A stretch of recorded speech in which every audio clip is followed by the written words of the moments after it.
الحمد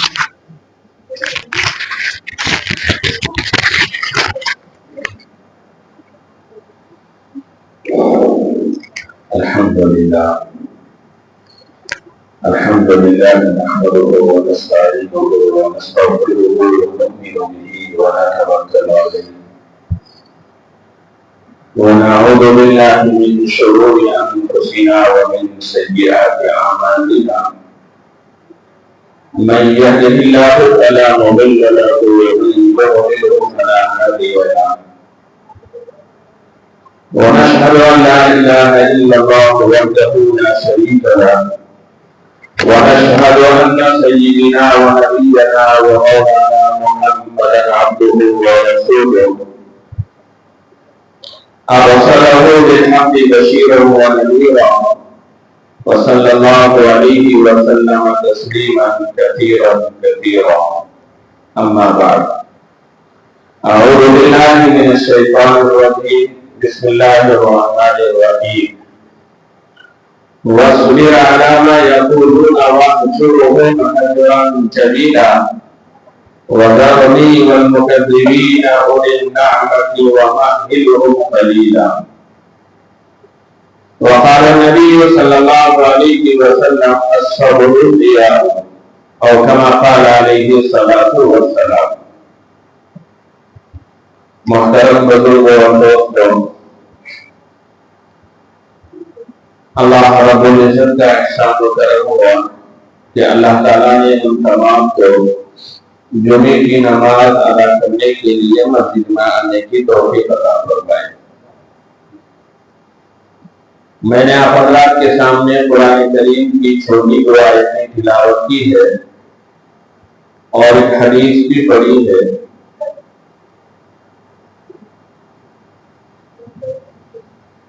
اس آیت کریمہ کے اندر اللہ تعالیٰ نے اپنے نبی کو حکم دیا ہے کہ اگر کوئی مصیبت آئے، پریشانی آئے، اگر کوئی ستانے لگے، پریشان کرنے لگے، تو ایسے موقع پر آپ صبر کا دامن تھام لیجیے، صبر کو اختیار کیجیے، بے صبری کا مظاہرہ مت کیجیے، اور سامنے والے کے ساتھ جو ہے الجھنا اور اس کے ساتھ جو ہے جھگڑا کرنا، اس سے پرہیز کیجیے۔ صبر کے معنی روکنے کے آتے ہیں۔ آدمی اپنے نفس کے اوپر کنٹرول کر لے اور نیکی کا کام کرتا رہے، یہ بھی صبر میں شامل ہے۔ علماء کرام نے صبر کی 3 قسمیں بیان کی ہے۔ ایک تو مصیبت کے وقت صبر کرنا، دوسری عبادت پر صبر کرنا، یعنی اپنے نفس کو روکنا،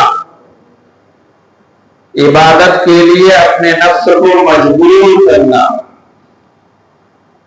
دل میں آئے یا نہ آئے نماز کا وقت ہو گیا فوراً مسجد کے اندر جانا، چاہے نفس چاہے یا نہ چاہے، قرآن کریم کی تلاوت کرنا، چاہے نفس چاہے یا نہ چاہے، نفس کے اوپر دباؤ ڈالنا، اسے کہتے ہیں صبر علی الطاعہ، یعنی اطاعت پر صبر کرنا۔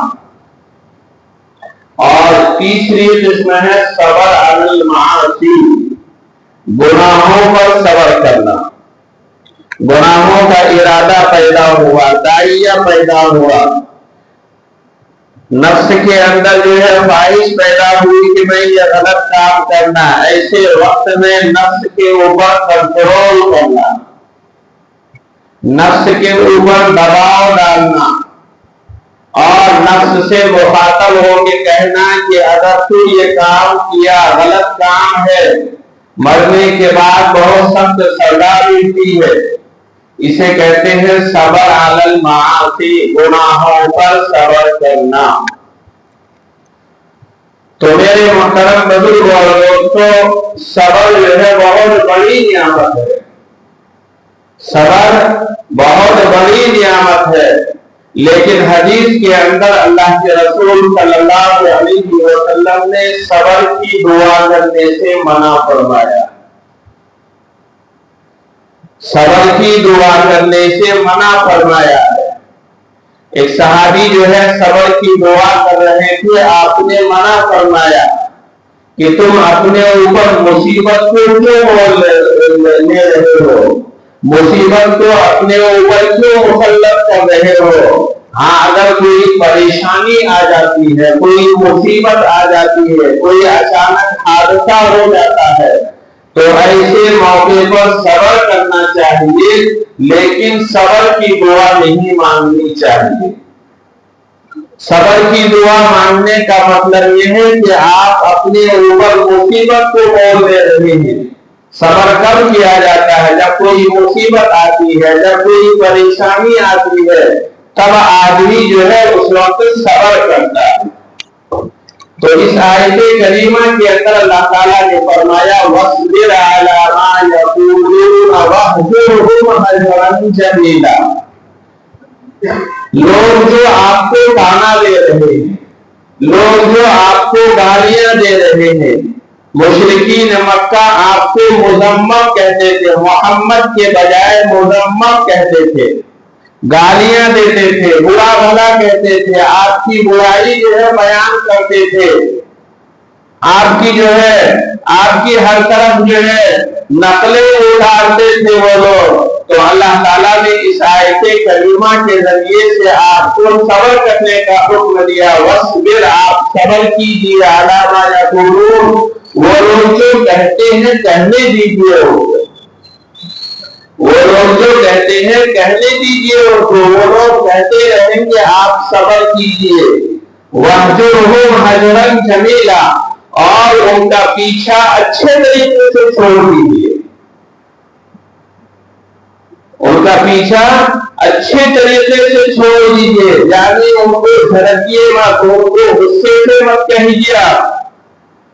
تو اس لیے میرے محترم بزرگوں اور دوستوں، یہ آیت کریمہ اللہ کے رسول صلی اللہ علیہ وسلم کے لیے نازل ہوئی تھی، لیکن آپ کے ذریعے سے پورے امت کو جو ہے سبق دیا جا رہا ہے کہ اگر کسی وقت تمہارے اوپر پریشانی آ جائے، اگر تمہارے ساتھ کسی کا جو ہے غلط برتاؤ ہو جائے اور وہ تم سے جھڑکنے لگے اور تم سے جھگڑا کرنے لگے، گالی گلوچ کرنے لگے، تو ایسے موقع پر مسلمانوں کا کام یہ ہے کہ صبر کا دامن چھوڑنا نہیں چاہیے، صبر کرنا چاہیے۔ میرے محترم بزرگ اور دوستوں، ہماری حالت یہ ہے کہ اگر کوئی پریشانی آ جاتی ہے تو ہم اللہ کے سامنے پیش کرنے کے بجائے دنیا کے سامنے واویلا اور ہوا کو کھڑا کر دیتے ہیں، ہر ایک کے سامنے اپنی پریشانیوں کا ذکر کرنا شروع کر دیتے ہیں، اور جہاں جس سے مانگنا چاہیے اس کے سامنے جو ہے ہم مانگتے ہی نہیں ہیں۔ میرے محترم بزرگوں اور دوستوں، اصل میں اگر کوئی مصیبت آ جاتی ہے تو سب سے پہلا کام ایمان والوں کا، مسلمانوں کا یہ ہونا چاہیے کہ جو ہے 2 رکعت نماز پڑھ کے اللہ کے سامنے جو ہے اس کو رکھنا چاہیے۔ حدیث کے اندر اللہ کے رسول صلی اللہ علیہ وسلم نے فرمایا کہ اگر تمہارے جوتے کا تسمہ بھی ٹوٹ جائے تو تم دوسروں کے سامنے ذکر کرنے کے بجائے اللہ کے سامنے اس کا ذکر کرو۔ وہ جا کر کے دوسرے کے پاس ٹھیک کرا تو وہ بات دوسری ہے، لیکن ان کی شکایت اللہ کے سامنے کرنی چاہیے۔ میرے محترم بزرگوں اور دوستوں، جب آدمی صبر کرتا ہے اور برداشت کرتا ہے اور سامنے والے کو کچھ نہیں کہتا ہے تو پھر اللہ کی مدد آتی ہے، پھر اللہ تعالیٰ اس کام کو اپنے ذمے لے لیتے ہیں، پھر اللہ تعالیٰ اس کا جو ہے خود بدلا دیتے ہیں۔ اس لیے میرے محترم بزرگوں اور دوستوں، ہمیں چاہیے کہ ایسے مواقع میں جو ہے صبر کا مظاہرہ کرے، صبر کرے اور جو ہے اپنے غصے کے اوپر کنٹرول کرے۔ ہمارا معاملہ یہ ہے کہ اگر کوئی ایک گالی دے تو ہم 10 گالیاں دیتے ہیں، اگر کوئی ایک مارے تو ہم 10 مارنے کی کوشش کرتے ہیں، اگر کوئی جو ہے کسی نے اگر پیچھے ہماری مخالفت کی ہے ہم سب کے سامنے ذلیل کرنا جو ہے پسند کرتے ہیں اور ذلیل کر کے دم لیتے ہیں۔ میرے محترم بزرگوں اور دوستوں، آگے آیت کے اندر اللہ تعالیٰ نے فرمایا آپ صبر کیجیے، اور جو آدمی آپ کے سامنے بدتمیزی کر رہا ہے اس کے ساتھ اچھائی کا معاملہ کیجیے، اچھائی کے ساتھ جو ہے اس کا ساتھ چھوڑ دیجیے۔ میرے محترم بزرگوں اور دوستوں، اللہ کے رسول صلی اللہ علیہ وسلم مکہ کے اندر ایک مرتبہ جو ہے بیت اللہ میں نماز پڑھ رہے تھے، اور وہاں جو ہے ابو جہل اور ان کے دوست و احباب بیٹھے ہوئے تھے۔ غالباً وہ لوگ سردار قسم کے تھے، 6-7 لوگ وہاں بیٹھے ہوئے تھے۔ ابو جہل نے جو ہے ساتھی کو حکم دیا کہ فلاں محلے کے اندر جو ہے اونٹ ذبح ہوا ہے، ہمارے میں سے کوئی ساتھی ایسا ہے جو وہاں جائے اور وہاں سے اونٹ کی اوزری لے کر کے آئے اور محمد کے پیٹھ میں ڈال دے۔ تو ان 6-7 ساتھیوں میں سے جو ہے ایک ساتھی اٹھا اور اٹھنے کے بعد جو ہے وہاں گیا اور وہاں سے اونٹ کی اوزری لے کر کے آیا، اور لانے کے بعد جو ہے اللہ کے رسول صلی اللہ علیہ وسلم جیسے ہی سجدے میں گئے، بیت اللہ میں نماز پڑھ رہے تھے، انہوں نے لاٹھی پیٹ کے اوپر رکھ دیا، اور اونٹ کی اوزری جو ہے ہلکی پھلکی نہیں ہوتی ہے، بہت وزندار ہوتا ہے۔ اللہ کے رسول صلی اللہ علیہ وسلم اٹھ نہیں سکے۔ حضرت عبداللہ بن مسعود نے دیکھا لیکن وہاں کفاروں کی تعداد زیادہ تھی، میں اگر مدد کروں گا میری جان کا خطرہ ہے، فوراً آپ کے گھر میں گئے اور آپ کی بیٹی حضرت فاطمہ سے کہا، تو حضرت فاطمہ آئی جو ہے اور ان لوگوں کو برا بھلا کہا اور ان کی اونٹی کو جو ہے نیچے اتارا۔ تو اللہ کے رسول صلی اللہ علیہ وسلم نے ان لوگوں کے لیے بد دعا کی، اللہ ان میں سے کسی ایک کو نہ چھوڑ، کوئی بھی ان سے بدلہ لے لے۔ تو میرے محترم بزرگوں اور دوستوں، غزوہ احد کے غزوہ بدر کے اندر جو ہے ایک ایک کر کے ساتوں سردار جو ہے قتل کر دیے گئے۔ تو اللہ تعالیٰ نے فرمایا وَذَرْنِي وَالْمُكَذِّبِينَ أُولِي النَّعْمَةِ وَمَهِّلْهُمْ قَلِيلًا، یعنی آپ کو جو ستایا جا رہا ہے، آپ کو جو پریشان کیا جا رہا ہے، آپ اس کے اوپر صبر کیجئے اور میں خود اس کا بدلہ لے لوں گا۔ وَذَرْنِي وَالْمُكَذِّبِينَ، مجھے چھوڑ دیجئے آپ ان کے بارے میں۔ اللہ تعالیٰ نے فرمایا یہ میرے حوالے کر دو، میں ان جھٹلانے والوں کو اور ان صاحب ثروت والوں کو تھوڑی مہلت دیتا ہوں، وَمَهِّلْهُمْ قَلِيلًا، تھوڑی مہلت دیتا ہوں، اس کے بعد جو ہے ان کا کام تمام ہو جائے گا۔ تو غزوہ بدر کے اندر یہ جتنے وہاں بیٹھے ہوئے تھے اور آپ کے اوپر جو اوزری ڈالی گئی تھی، یہ لوگ جو ہنس رہے تھے، ٹھٹا لگا رہے تھے، فرمایا وَذَرْنِي وَالْمُكَذِّبِينَ أُولِي النَّعْمَةِ وَمَهِّلْهُمْ قَلِيلًا، بس تھوڑی مہلت دے دیجیے، میں جو ہے ان کو پکڑ لوں گا۔ تو غزوہ بدر کے اندر ساتوں کے ساتوں جو ہے قتل کر دیے، تو فی نار جہنم خالدین فیہا، ہمیشہ کے لیے جہنم میں چلے گئے۔ تو میرے محترم بزرگوں اور دوستوں، آج بھی ہمیں یہ آیت جو ہے بتلا رہا ہے کہ اگر کوئی مصیبت آ جاتی ہے تو ایسے وقت میں ہمیں بھی چاہیے کہ ہم اس کے اوپر صبر کریں، دوسروں کے سامنے اس کا ذکر نہ کریں، دوسروں کے سامنے کہانی نہ سنائیں۔ اور آگے فرمایا کہ اللہ والوں سے جس طریقے سے اللہ تعالیٰ نے اپنے نبی کو ستانے والوں سے خود بدلہ لے لیا ہے، اسی طریقے سے ہر زمانے کے اندر جو اللہ کے محبوب بندے ہوتے ہیں، جو برگزیدہ بندے ہوتے ہیں، جو اللہ والے لوگ ہوتے ہیں، اگر ان کو بھی کوئی ستاتا ہے، پریشان کرتا ہے، تو اللہ تعالیٰ ان سے بھی بدلہ لے لیتے ہیں۔ اس کی مثال علماء کرام نے دیا ہے کہ جس طریقے سے کسی کا چھوٹا بچہ ہو چھوٹے بچے کو اگر کوئی مارے، کوئی جو ہے پریشان کرے، ماں باپ جو ہے اس کو برداشت نہیں کرتا ہے۔ باپ تو ذرا صبر بھی کر لے گا، ماں صبر نہیں کرتی ہے، عورت جو ہے جھپٹ جو ہے مارتی ہے اور بدلہ لینے کی فکر کرتی ہے۔ تو اسی طریقے سے میرے محترم بزرگ اور دوستو، اللہ کے جو برگزیدہ لوگ ہوتے ہیں، جو دیندار ہوتے ہیں، جو صلحاء ہوتے ہیں، ایسے لوگوں کے بارے میں غیبت کرنا، ایسے لوگوں کے بارے میں چغلخوری کرنا، ایسے لوگوں کے بارے میں جو ہے مخالفت کرنا، یہ جو عام رواج ہمارا بنا ہوا ہے کہ جن سے ہماری عقیدت ہے ہم ان کو اللہ والا سمجھتے ہیں، اور جن سے ہماری عقیدت نہیں ہے ہم ان کو اللہ کا ولی بھی نہیں سمجھتے ہیں، اللہ والا بھی نہیں سمجھتے ہیں، اور زبان کے اور ایسے الفاظ استعمال کرتے ہیں کہ اللہ کی پناہ۔ میرے محترم بزرگ اور دوستو، ایسے لوگوں کو سوچ لینا چاہیے کہ اگر فی الوقت وہ اللہ والے جو ہے اگر وہ بدلہ نہیں لیتے ہیں لیکن اللہ ان سے بدلہ لے لیتے ہیں۔ واقعہ لکھا ہے کتابوں کے اندر کہ کئی اللہ والے جو ہے ایک جگہ سفر پر جا رہے تھے، کئی اللہ والے جو ہے دو چار لوگ جو ہے ایک اللہ والے تھے، ان کے مریدین تھے، وہ سفر پر جا رہے تھے، سواری پر سوار تھے۔ جاتے جاتے جو ہے ایک بہت بڑا مالدار آدمی تھا، ایک آدمی کی سواری کا جو ہے ذرا اس کو راستے میں چلتے ہوئے سواری کا جسم اس کو لگ گیا۔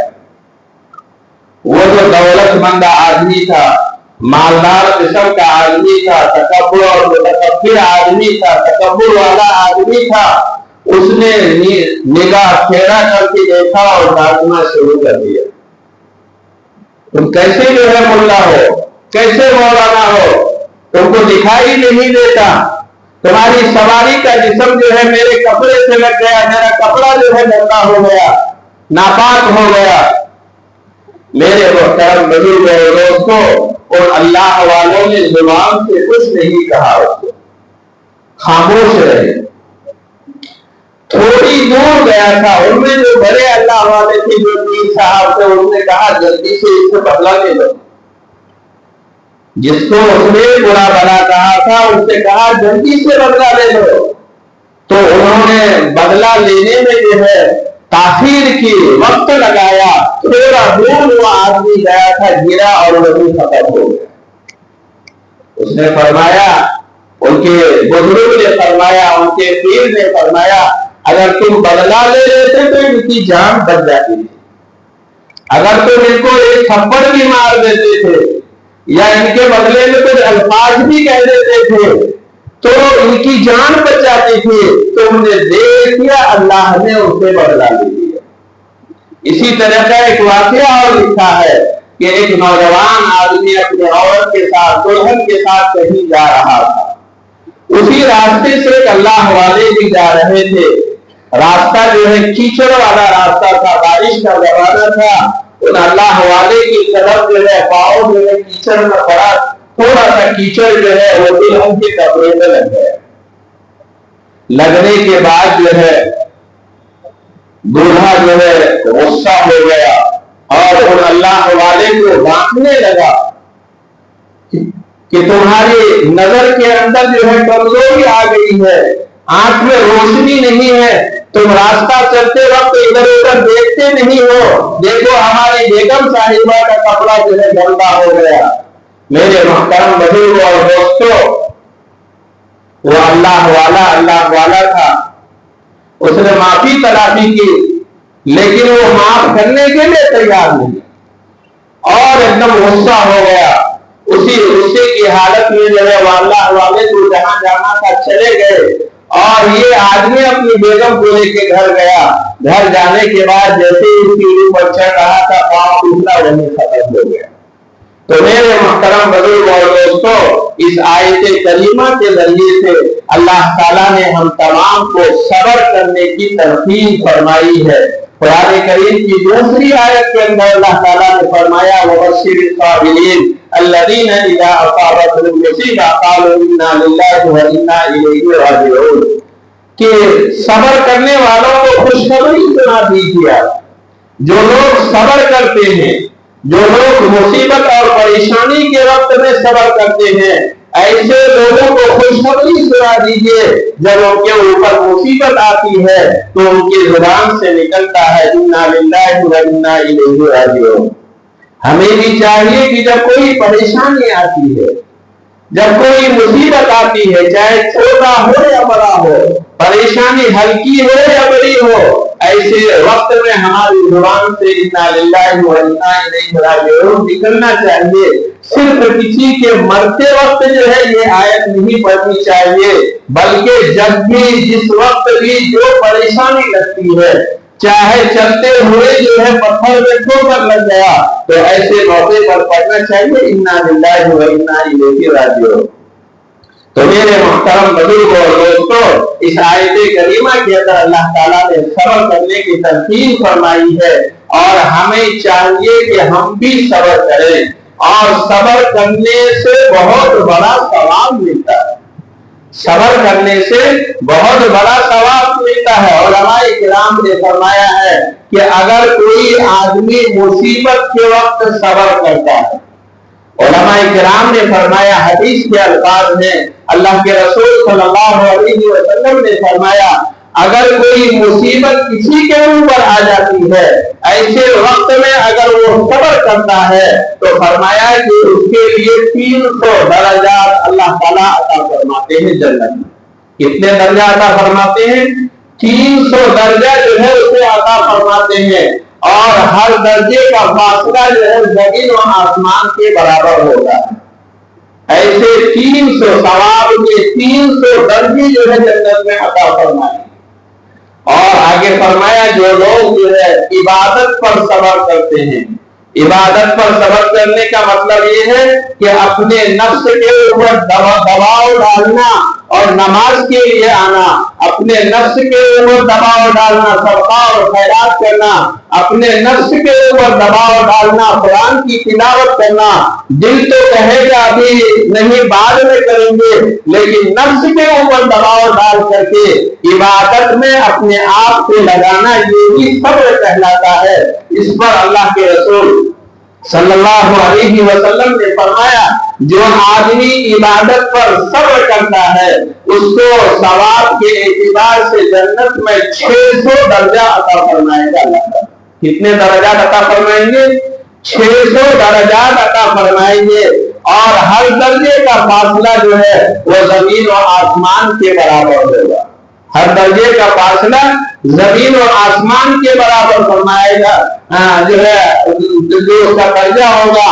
اور فرمایا جو لوگ گناہوں پر صبر کرتے ہیں، یہ بہت مشکل معاملہ ہے۔